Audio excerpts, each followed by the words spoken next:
सोलापुरात प्लॉट विक्रीमध्ये मोठी फसवणूक उघड झाली असून बगीच्यासाठी आरक्षित जागा प्लॉट दाखवून विक्री करत व्यापाऱ्याची 1 लाखाची फसवणूक केल्याप्रकरणी रियाज हुंडेकरी विरोधात सदर बाजार पोलीस ठाण्यात गुन्हा दाखल झाला आहे।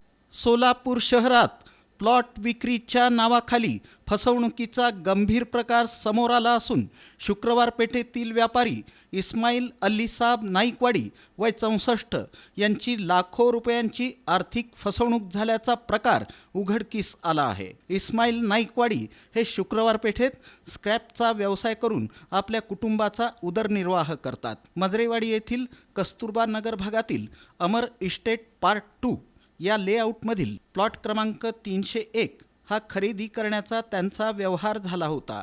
हा प्लॉट आसमा सुलतान शेख राहणार कल्याण ठाणे यांच्या नावावर असल्याचं सांगण्यात आलं होतं। पैशाची अडचण असल्याचं कारण देत त्यांनी मध्यस्थामार्फत इस्माईल नाईकवाडी यांच्याशी संपर्क साधला। दोघांमध्ये चर्चा होऊन हा प्लॉट 6 लाख रुपयांना विकण्याचं ठरलं। त्यापैकी 16 जानेवारी 2024 रोजी 1 लाख रुपयांचा इशारा देण्यात आला होता। त्यानंतर कब्जा, साठेखत आणि नोटरी प्रक्रिया पूर्ण करण्यात आली।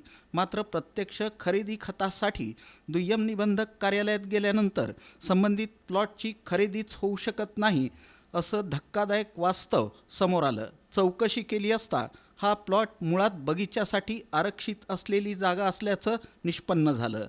ही आरक्षित जागा रियाज इब्राहिम हुंडेकरी यांनी खरेदी करून कच्चा नकाशा तयार करत प्लॉट नंबर टाकून बेकायदेशीरपणे विक्री केल्याचं उघड झालं। या प्रकारात रियाज हुंडेकरी यांनी प्रथम आसमा शेख यांची आणि नंतर कुलमुख्तार असलेल्या इस्माईल नाईकवाडी यांचीही फसवणूक केल्याचा आरोप करण्यात आला।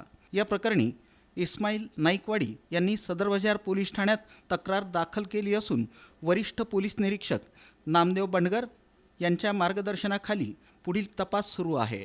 शहरात प्लॉट खरेदी करताना नागरिकांनी कागदपत्रांची काटेकोर तपासणी करावी, अन्यथा अशा फसवणुकीला बळी पडण्याची शक्यता आहे असा इशारा पोलिसांनी दिला।